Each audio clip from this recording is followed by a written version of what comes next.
size vereceğim saklı zenginlikleri. Ben Allah angısı seni adınca çağırır. İsaiah 45. baş 3. yer. Çok kere Allah bize söylemer niçin bizim yaşamamızda gelir bu iş ya da öbürü. Zira ister bilelim kime inanırız, kime koyduk umudumuzu. 23. psalomu David başlar anlatarak Allah için.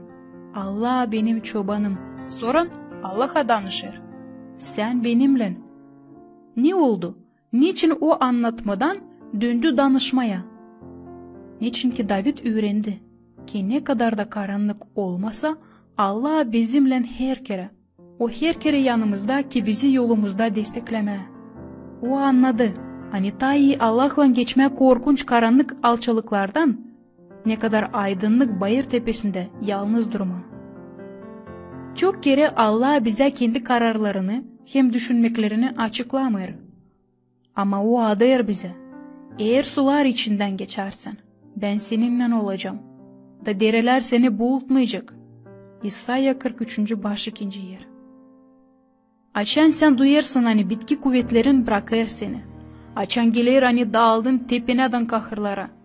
O zaman bu lafları bilerek çağır Allah'ı. Yov'da varmış çok cevapsız sorular.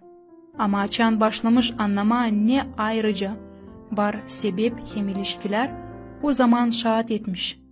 Ben senin için kulağımla işiterdim ama şimdi gözümle gördüm seni.